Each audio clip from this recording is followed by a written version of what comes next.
세계 각국에서 코로나19 변이 바이러스가 빠르게 확산 중인 가운데 캐나다 정부가 해외 여행 제한에 대한 규제 강화를 시사했습니다. 저스틴 트루도 총리는 19일 기자회견을 통해 국내외에서 코로나19 변이 바이러스 유입이 지속됨에 따라 필요시 해외 여행을 둘러싼 대응 조치를 추가 확대할 계획이라고 예고했습니다. 이는 전 세계적으로 코로나19 변이 사태가 지속되는 상황에 불필요한 해외 여행을 계획하고 있는 국내인들을 향한 경고 메시지입니다. 정부에 따르면 현재 퀘벡, 온타리오, BC, 엘버타 등 최대주를 중심으로 변이 바이러스 사례가 지속적으로 보고되고 있는데 국내에서 확인된 변이 바이러스는 총 30여 건에 달합니다. 트루도 총리는 정부는 언제라도 사전 통보 없이 새로운 여행 규제 조치를 가할 수 있다며 국민들은 해외에 발이 묶일 수 있는 가능성에 대비해 모든 여행 계획을 취소해달라고 촉구했습니다. 캐나다 정부는 지난 1월 7일부로 캐나다에 도착하는 모든 항공편 입국자들에 대해 코로나19 음성 확인서 제출을 의무화했지만 코로나19 변이 바이러스의 감염력이 기존 바이러스보다 강한 것으로 알려진 만큼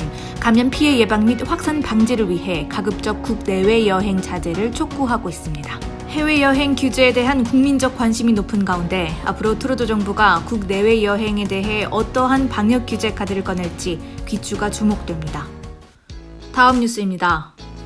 메트로 밴쿠버 지역 소상공인의 절반이 코로나19 사태가 계속돼 새해에도 경영 상황이 나아지지 않을 것으로 전망했습니다. 그레이터 밴쿠버 상공회의소가 지난 5일부터 일주일간 134명의 상공회의소 회원들을 대상으로 설문조사를 해 19일 발표한 2021년 전망보고서에 따르면 62%의 소상공인들은 팬데믹의 여파에 따라 매출이 감소했다고 대답했습니다. 또한 70%의 업주들은 1년 중 대목이라고 할 수 있는 지난 연말에도 지난해 대비 매출이 떨어져 그 여느 때보다 추운 겨울을 보내고 있는 것으로 조사됐습니다. BC에서 코로나19 확산이 여전히 진행되고 있는 가운데 절반에 가까운 48%의 비즈니스 업주들은 향후 3개월에서 6개월 동안에도 매출이 높아지지 않을 것으로 예상했습니다. 그리고 단 31%의 소상공인만이 올해 BC주 경제 상황에 대해 긍정적이라고 대답해 경제 위기는 한동안 이어질 것으로 전망했습니다. 줄어든 매출로 인해 사업 계획을 변경하거나 구조조정을 하는 비즈니스들도 많았습니다.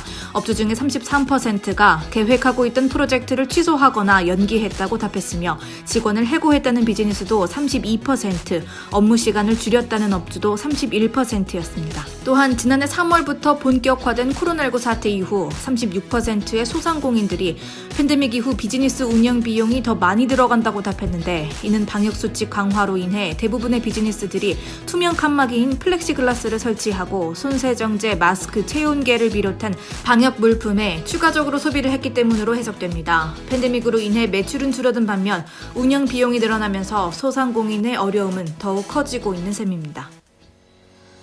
다음 소식입니다.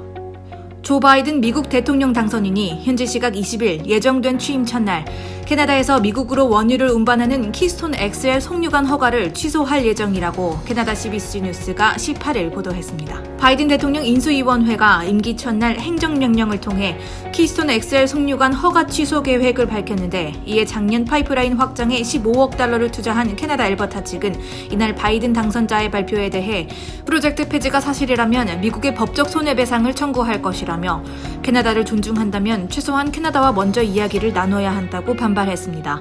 또 키스톤 XL 사업이 취소된다면 양국 일자리가 사라지고 캐나다와 미국 관계가 악화돼 미국이 OPEC 원유 수입에 더 의존하게 되면서 미국의 국가 안보가 약화될 것이라고 덧붙였습니다.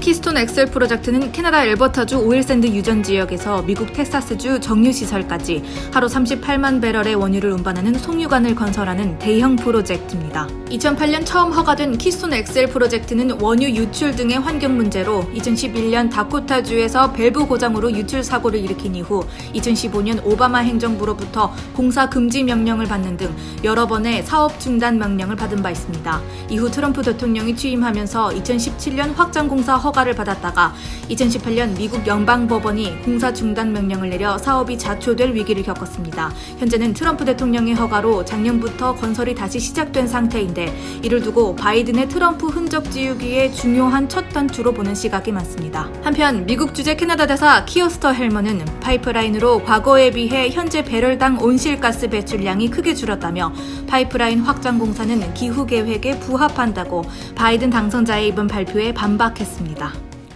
다음 뉴스입니다. 체육관에 마스크를 착용하지 않고 들어가 다른 사람들을 향해 가짜 기침을 한 커플이 적발됐습니다. 밴쿠버 경찰 BPD에 따르면 지난 16일 저녁 밴쿠버 펄스크릭에 위치한 한 체육관에서 코로나19 방역수칙 위반자에 대한 신고가 들어와 경찰이 출동했습니다. 한 커플이 마스크를 착용하지 않고 체육관으로 들어와 운동하는 사람들과 기구를 향해 가짜 기침을 하자 체육관 관장이 이들을 경찰에 신고한 것입니다. 심지어 이 커플은 체육관 회원도 아니었습니다. 출동한 경찰은 체육관 화장실에서 나오던 60세 남성과 그의 25세 여자친구를 발견해 퇴장 명령을 내렸습니다.